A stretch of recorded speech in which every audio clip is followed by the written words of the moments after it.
नमस्कार, रविरल टाइम्स में आप सभी का स्वागत है। तो जैसे कि हर वीक हम लोग बात करते हैं नई प्रॉब्लम्स, एक नई प्रॉब्लम के सॉल्यूशन के साथ आपके पास आते हैं। तो आज हम आए हैं Lalbagh doctor Gupta skin hair hospital, जहाँ पर हम बात करेंगे डॉक्टर सुमित गुप्ता से हेयर ट्रीटमेंट को लेकर कि आजकल हेयर फॉल्स की प्रॉब्लम बहुत ज़्यादा लोगों में बढ़ती जा रही है। तो इस चीज़ को लेकर आज हम डॉक्टर सुमित गुप्ता से बात करेंगे। नमस्कार सर, आपका रविरल टाइम्स में स्वागत है। Thank you Rushi.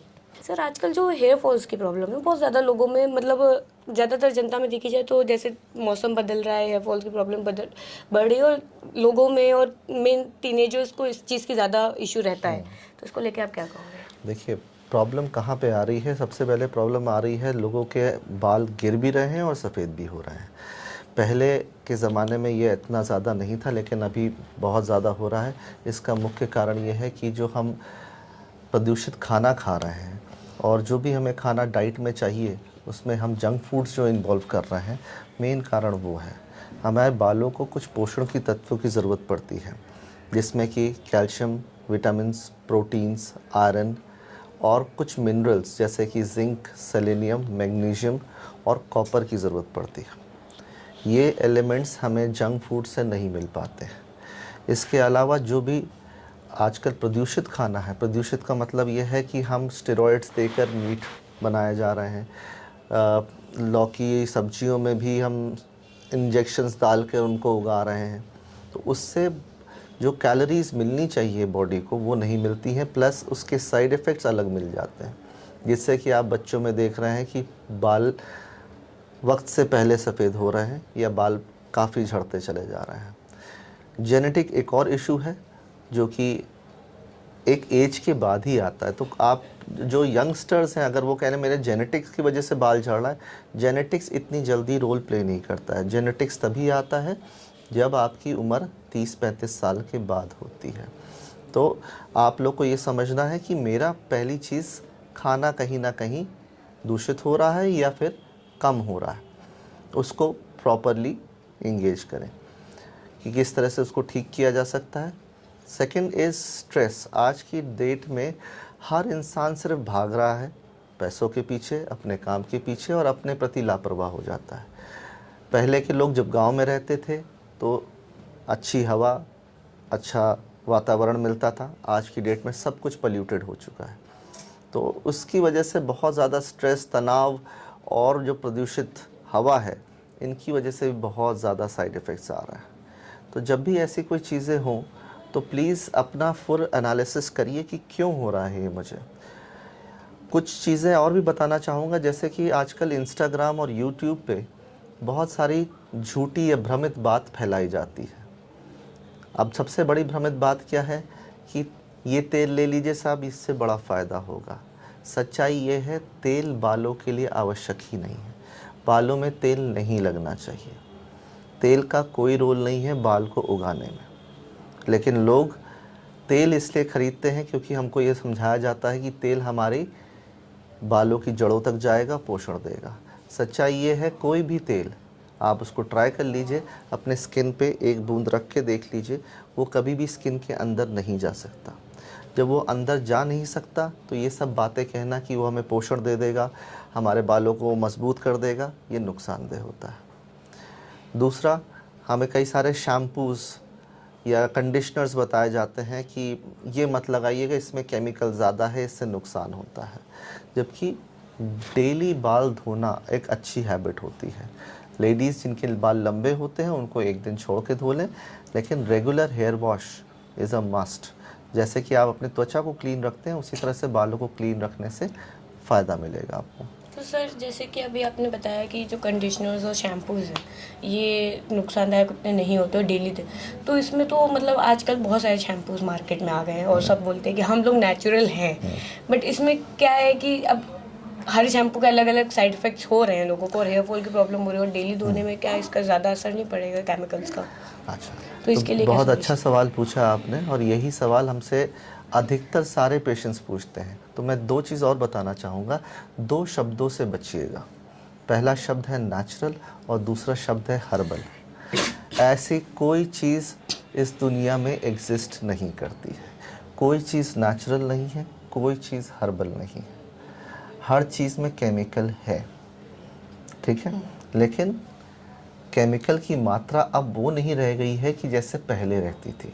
अब सब कुछ किसी निगरानी में होता है और जितने शैम्पूस जनरली आते हैं वो अच्छे तौर पे आते हैं। लेकिन अगर आपको और अच्छा शैम्पू चाहिए या साबुन चाहिए तो प्लीज़ एक चीज़ देख लिया करिए कि वो पीएच बैलेंस्ड हो।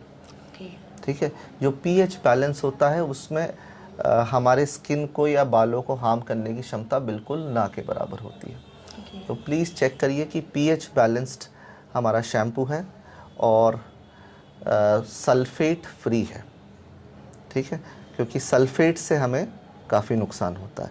ये दो चीज़ अगर हमने उस शैम्पू में देख ली है कि लिखा हुआ है, दैट मीन्स वो हमारे लिए काफ़ी अच्छा शैम्पू होता है। जैसे एक क्वेश्चन मेरा ये है कि जैसे आजकल ना लोग हेयर ट्रीटमेंट बहुत कराते हैं, केराटिन हो गया, स्मूथनिंग हो गया, हेयर स्पा हो गया, ये सब आजकल जनरेशन, आज की जनरेशन में बहुत ज़्यादा है। बिल्कुल। और इसका नुकसान कहीं ना कहीं लोग कहते हैं कि हो रहा है बालों में। अब जैसे केराटिन करा करा है, उसके अभी तो बाल अच्छे दिखते हैं बट एक टाइम के साथ वो ख़राब हो रहा है। तो इसके लिए आप क्या कहोगे कि ये इतना चीज़ें बढ़ मैं रही कहूँगा हैं? रुचि, ये सवाल भी बहुत अच्छा पूछा है आपने, क्योंकि बहुत लोग आते हैं कि सर ये हेयर स्पा कराया है, आज मैंने केराटिन कराया है, आज मैंने हेयर बोटॉक्स कराया है, इससे मुझे बहुत फ़ायदा होने वाला है। नहीं, ऐसा कुछ नहीं होने वाला है। पहली चीज़, केराटिन एक टाइप का प्रोटीन होता है, वो सिर्फ आपके खाने के माध्यम से जाता है, सर पे कहीं से डालने से केराटिन नहीं बढ़ जाता है। तो ये एक झूठ है जो हमें परोसा जाता है। जितने भी केराटिन हो गए, हेयर स्मूदनिंग हो गई, हेयर स्ट्रेटनिंग हो गई या फिर रिबॉन्डिंग हो गई, इसमें केमिकल्स लगभग वही होते हैं, जस्ट उनकी मात्रा बढ़ जाती है या घट जाती है। तो ये मत सोचिए कि केराटिन हमारे बालों के लिए बहुत अच्छा है या हेयर स्मूदनिंग हमारे बालों के लिए बहुत अच्छी है। इन सब में जो केमिकल्स होता है वो हमारे हेयर के बॉन्ड्स को तोड़ता है और कहीं ना कहीं बहुत नुकसान पहुंचाता है। तो ये झूठी या भ्रमित चीज़ें फैलाई जाती हैं कि हेयर स्पा या हेयर केराटिन या स्मूदनिंग, इसमें हम आपको एक्स्ट्रा प्रोटीन ऐड करके दे रहे हैं। नहीं साहब, आप प्रोटीन कर नहीं सकते ऐड। जो बालों की प्रोटीन है वो सिर्फ जड़ से मिलेगा, ऊपर से नहीं ऐड हो सकता है। तो आपके खाने में जो प्रोटीन है वही जाएगा, और ऊपर से जितने भी हेयर सलोन्स आपको ये सारी चीज़ें भ्रमित बताएं कि इससे मेरे बालों को मजबूती हो जाएगी या इससे हमारे पास हाँ सुंदर दिखने लग जाएंगे, क्योंकि आप उसको स्ट्रेट कर देते हैं हेयर बॉन्ड्स तोड़कर। लेकिन अल्टीमेटली जब हेयर बॉन्ड्स टूटते हैं उससे हमारे बाल बीच बीच में से टूटने की क्षमता बन जाती है। तो प्लीज़ ऐसी भ्रमित चीज़ों से आप बचिए। प्लीज़ अपने डर्मेटोलॉजिस्ट से डिस्कस करिए कि क्या करवाना चाहिए या क्या नहीं करवाना चाहिए, क्योंकि आपको सब कुछ बेचा तो जा रहा है लेकिन सच्चाई नहीं बेची जाती है। सर आपने मुझे इतना अच्छा हम लोग को बताया कि क्या क्या सॉल्यूशंस है, क्या क्या प्रॉब्लम्स है। मेरा एक क्वेश्चन ये है कि आजकल हीट का प्रॉब्लम बहुत बढ़ गया है। लोग कहीं ना कहीं जानते हैं कि हीट नुकसान कर रहा है और उसके बाद भी हीट इस्तेमाल हो रहा है। जैसे बाल धोने के बाद हीट ले लेते हैं बालों में, या फिर बाल धोते समय ही कंडीशनर करा और हॉट टॉवल अपने बालों में बांध लेते हैं। तो इसका क्या। और एक बार अगर मैं बताऊँ तो मैंने एक बार यूट्यूब पे एक वीडियो देखी थी, उसमें कहते हैं कि आप आधे बाल ठंडे पानी से धोइए और आधे बाल गर्म पानी से धोइए। तो क्या ये सही है? सब झूठ है मैम। प्लीज़ देखिए, जब भी आप YouTube देख रहे हो या Instagram देख रहे हो तो वो जो आदमी आपको बता रहा है उसकी क्रेडिबिलिटी प्लीज़ चेक कर लीजिए, क्योंकि कोई डॉक्टर आपको वहाँ बता नहीं रहा होता है। हर कोई अपने मन का जो चाहता है, आप ये लगाइए, आप कलौंजी लगाइए, आप प्याज का रस लगाइए, आप ये करिए वो करिए, कुछ भी आके अनाप शनाप बात करते हैं, उसके पीछे का साइंस नहीं समझते हैं। तो प्लीज़ बात उसकी सुनिए जो उसके लिए एक्सपर्ट हो, या उसकी वाकई में ट्रेन है उसके लिए। जो चीज़ आपने पूछी कि हीट क्या बालों को फ़ायदेमंद होता है, नुकसानदेह होता है, देखिए बाल प्रोटीन के बने होते हैं और प्रोटीन में जब भी हीट किया जाएगा वो कहीं ना कहीं उसके बॉन्ड्स को तोड़ेगा। और बॉन्ड्स को तोड़ने का मतलब है जो डाइसल्फाइड बॉन्ड्स होते हैं जिससे हमारे स्ट्रेंथ बनती है। अब ये बॉन्ड्स तोड़ने से हमें एक जगह नुकसान होता है और दूसरी जगह फ़ायदा होता है। क्या नुकसान होता है? जो हमारे बालों की स्ट्रेंथ है हम उसे तोड़ रहे हैं। फ़ायदा क्या होता है? हमारे बाल आसानी से सुलझ जाते हैं क्योंकि हमने वो बॉन्ड्स को तोड़ दिया, इसलिए बाल सीधे होने में आसानी हो जाती है। लेकिन अल्टीमेटली कर क्या रहे हैं? अल्टीमेटली कर ये रहे हैं कि हम अपने बालों की स्ट्रेंथ को कम कर रहे हैं।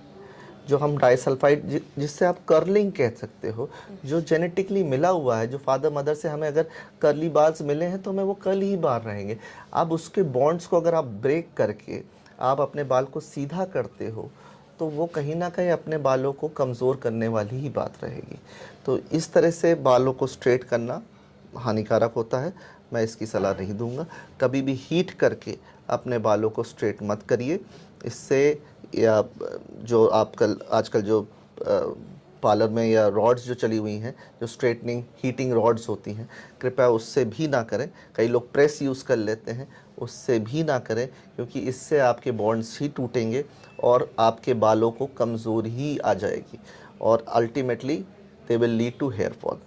तो पहले अपना प्रॉपर सल्यूशन समझिए कि क्या उसका तरीका है, इसलिए अपने डर्मेटोलॉजिस्ट से मिलना बहुत अनिवार्य है। तो सर ये मेरा सेकंड लास्ट क्वेश्चन है कि आजकल क्या है कि होम रेमेडीज़ लोग उपाय करने लग गए, कि अभी आपने जैसे बताया प्याज वाली बात, कि आजकल लोग बहुत ज़्यादा होम रेमेडी, इसको लेके आप क्या कहोगे कि क्या वो नुकसानदायक होती है या कहीं ना कहीं होम रेमेडी सही भी होती है, ऐसा कहते हैं?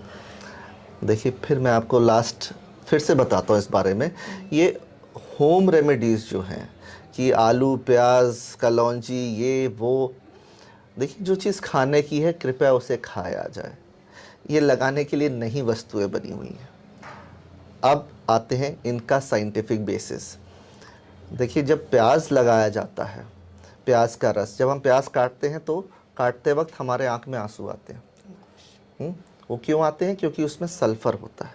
सल्फ़र मतलब गंधक जो लिबरेट होता है और जो हमारे आँखों में एक इरिटेशन करता है, इरिटेंट का काम करता है। और यही चीज़ जब हम बालों की जड़ों में लगा लेते हैं तो हमारे बालों की जड़ भी कहीं ना कहीं इरिटेट हो जाती है। उस इरिटेशन से वहाँ का ब्लड सर्कुलेशन बढ़ जाता है। उसकी वजह से, उस ब्लड सर्कुलेशन बढ़ने की वजह से हमें बालों की थोड़ी ग्रोथ मिल जाती है। लेकिन अल्टीमेटली हमने ग्रोथ कैसे पाई? बालों को इरिटेट करके या स्किन को जला करके, और ये सही तरीका नहीं है। तो आजकल जितने अनियन ऑयल्स चले हुए हैं या अनियन बेस्ड शैम्पूस चले हुए हैं, मैं कहूँगा प्लीज़ ये सब मत करिए।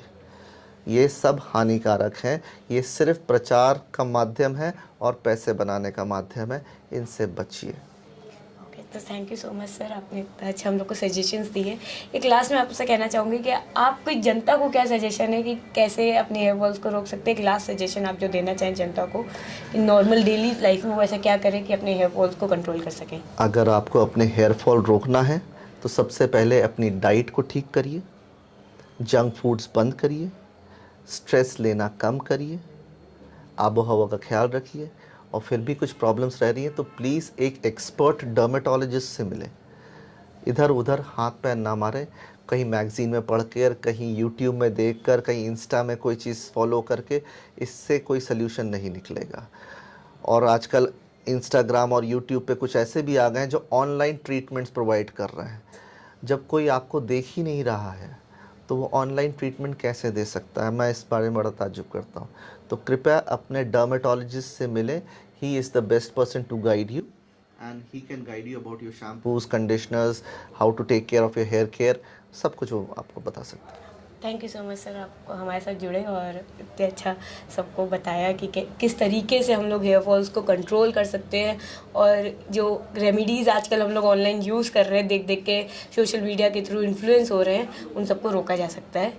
तो thank you so much sir. Thank you so much.